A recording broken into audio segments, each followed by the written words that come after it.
Hello everyone, welcome to RSK electrical in Telugu. So ఈరోజు మనం ఈ వీడియోలో ప్రీవియస్ ఇయర్స్ గేట్ క్వశ్చన్స్ అయితే డిస్కస్ చేసుకుందాము. సో కంట్రోల్ సిస్టంలో already basics of control system నుంచి అడిగిన ప్రీవియస్ ఇయర్ గేట్ క్వశ్చన్స్ అయితే మనం డిస్కస్ చేసుకుందాం. సో ఈ విధంగా మనము కంట్రోల్ సిస్టంలో ఆల్ టాపిక్స్లో అడిగిన గేట్ ప్రీవియస్ ఇయర్ క్వశ్చన్స్ని మనం డిస్కస్ చేసుకుందాము. అన్నీ మనము తెలుగులోనే మీకు ఎక్స్ప్లెయిన్ అయితే చేస్తాను. సో మన ఛానల్ ఇంకా ఎవరైనా సబ్స్క్రైబ్ చేసుకోకపోతే సబ్స్క్రైబ్ చేసుకోండి. సో నెక్స్ట్ మన signal flow graph and block diagram నుంచి ఆ టాపిక్ నుంచి వచ్చిన ప్రీవియస్ ఇయర్ గేట్ క్వశ్చన్స్ కానీ మనం డిస్కస్ చేసుకుందాము.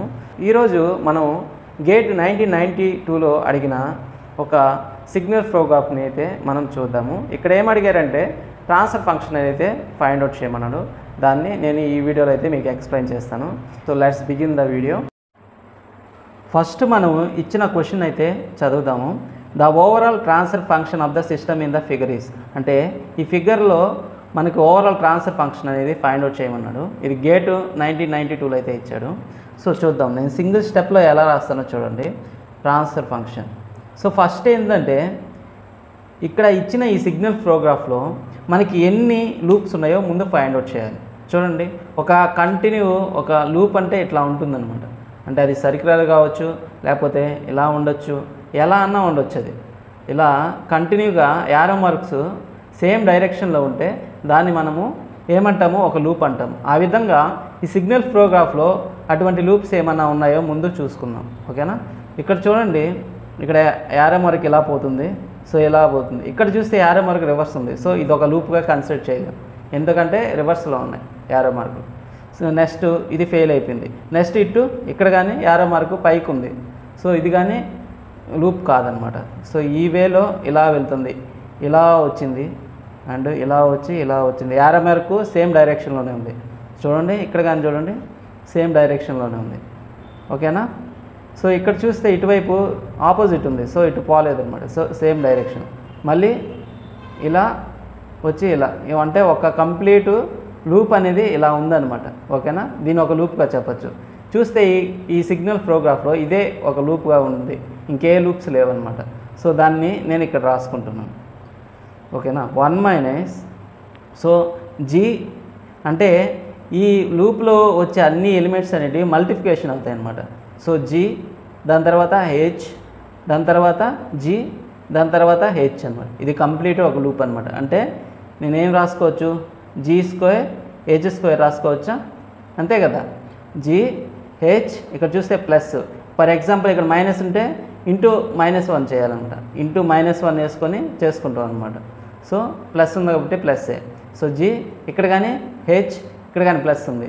సో ఒకవేళ ఇక్కడ మైనస్ ఉంటే ఇంటూ మల్టిప్లికేషన్ మైనస్ చేస్తాం. అంటే G into H into minus, తర్వాత జీ ఇంటూ హెచ్ ఇంటూ -1 అట్లా మల్టిప్లేస్ చేసుకుంటాం అనమాట. ఒక ప్లస్ ఉంది కాబట్టి డైరెక్ట్గా రాసేసుకున్నాం. సో జీహెచ్ మల్టిప్లై చేస్తే మనకి జీ స్క్వేర్ హెచ్ స్క్వేర్ ఇస్తుంది. ఓకేనా? నెక్స్ట్ ఇంకేమన్నా ఉన్నాయా లూప్స్? లేవు. సో ఇక్కడికి ఆపేస్తాను అనమాట డినామినేటర్. నెక్స్ట్ న్యూమరేటర్ ఏంటంటే, న్యూమరేటర్లో ఎన్ని ఫార్వర్డ్ పాత్స్ ఉన్నాయో ముందు అది ఫైండ్ అవుట్ చేయాలి. అంటే ఇన్పుట్ నుంచి అవుట్పుట్కి ఉండేదాన్ని ఫార్వర్డ్ పాత్ అంటాం. సో అటువంటి పాత్స్ ఎన్ని ఉన్నాయో దీంట్లో చూద్దాం. సో ఫస్ట్ ఇక్కడ చూడండి, ఇదొక పాత్గా తీసుకోవచ్చా? చూడండి, యారో మార్కు సేమ్ డైరెక్షన్లో ఉన్నాయి. So G. ఓకేనా? ఈ జీకి టచ్ కానీ ఏమైనా లూప్స్ ఉన్నాయా? లేదు. ఈ జీకి ఉండే ఒక లూపు టచ్ అవుతుంది. సో దాన్ని అక్కడికి ఆపేస్తాం. నెక్స్ట్ మరొక ఫార్వర్డ్ పాత్ ఉందా చూస్తాం. సో ఇక్కడ కానీ చూస్తే సేమ్ డైరెక్షన్లో ఉంది, జీ ప్లస్ జీ తీసుకుంటాం. సో దీనికి కానీ ఈ ఫార్వర్డ్ పాత్కి టచ్ కానీ ఏమైనా లూప్ ఉందా అంటే ఇక్కడ లేదనమాట. సో ఈ ఉండేది ఒకే లూప్, అది కానీ టచ్ అవుతుంది. సో ఈ జీని కానీ ఇక్కడికి ఆపేస్తాం, ఆ ఫార్వర్డ్ పాత్ని ఇక్కడికి. సో ఇంకేమైనా ఫార్వర్డ్ పాత్స్ ఉన్నాయా చూద్దాం. సో ఇక్కడ నుంచి చూస్తే యారో మార్క్ చూడు రివర్స్ ఉంది. సో ఇది పాత్గా పోదనమాట. సో కానీ ఇలా వెళ్తే సేమ్ డైరెక్షన్ ఉంది కదా, ఇక్కడ దాకా ఉంది. సో ఆల్రెడీ ఇది పాత్గా తీసుకున్నాం.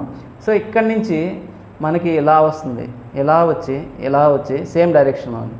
సో మళ్ళీ ఈ సేమ్ డైరెక్షన్. సో ఇలా మనకు ఒక పాత్గా పోతుంది. అంటే ఏమొస్తుంది చూడండి.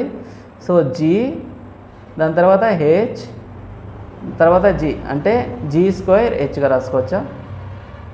ఓకేనా? G square హెచ్గా. నెక్స్ట్ ఈ పాత్కి టచ్ కానీ లూప్ ఏమైనా ఉందా? లేదనమాట. ఉండేది ఒకే లూపు, అది కానీ టచ్ అవుతుందన్నమాట. నెక్స్ట్ ఈ డైరెక్షన్లో చూస్తే ఇది చూడండి రివర్స్ ఉందన్నమాట. సో ఈ పాత్లో పోదన్నమాట. సో ఇలా వెళ్ళి, సో ఆల్రెడీ ఇది తీసుకున్నాం కాబట్టి ఇలా వెళ్ళి, సో ఈ విధంగా ఒక పాత్గా వెళ్తుందన్నమాట అవుట్పుట్కి. అదొక ఫార్వర్డ్ పాత్గా తీసుకుంటాం. సో ఎలా, సో ఇలా GHG. సో మనం ఇక్కడ ఏంటంటే ప్రతిదాన్ని మల్టిప్లికేషన్ చేస్తున్నమాట. సో ఇక్కడ కానీ ఏమొస్తుంది, G²H వస్తుంది అన్నమాట.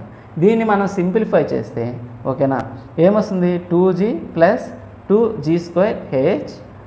ఓకేనా, ఈ రెండింటిని యాడ్ చేసాము, ఈ రెండింటిని యాడ్ చేసాం. నెక్స్ట్ కింద దాన్ని ఎలా రాసుకోవచ్చు, 1 ప్లస్ GH 1 మైనస్ GHగా రాసుకోవచ్చా? దీన్ని సింప్లిఫై చేస్తే, దీన్ని మల్టిప్లికేషన్ చేస్తే ఇది వస్తుందన్నమాట. నెక్స్ట్ దీంట్లో మనం 2G కామన్ తీస్తే 1 ప్లస్ GH వస్తుంది. ఓకేనా, కింద 1 plus GH 1 minus GH. So ఇది క్యాన్సిల్. ఫైనల్గా మనకి 2G by 1 minus GH. So answer ఇదన్నమాట. సో మనకు ఆప్షన్లో ఎక్కడుంది 2G. So 2G by 1 minus GH అనేది ఇదన్నమాట. సో ఈ విధంగా ఈజీగా మనం సింప్లిఫై చేసి ట్రాన్స్ఫర్ ఫంక్షన్ ఫైండ్ అవుట్ చేస్తాను అనమాట. సో ఇది 1 మినిట్లో చేసి ఇచ్చు, కాకపోతే మీకు ఎక్స్ప్లెయిన్ చేసేదానికి నేను ఇంత టైం తీసుకుంది. మామూలుగా అయితే ఇది 1 మినిట్ లోపలే మనం చేసేయచ్చు అనమాట. సో ఈ విధంగా నేను ప్రతి క్వశ్చన్ మీకు ఒక్కొక్క వీడియోలో అయితే ఎక్స్ప్లెయిన్ చేస్తాను. దాని యొక్క షార్ట్ కట్స్ నాకు తెలిసినవి మీకైతే నేను షేర్ చేసుకుంటాను తెలిస్తే. ఓకే, నెక్స్ట్ మరొక బ్లాక్ డయాగ్రామ్తో మనం మళ్ళీ కలుసుకుందాం నెక్స్ట్ వీడియోలో. Thank you for watching.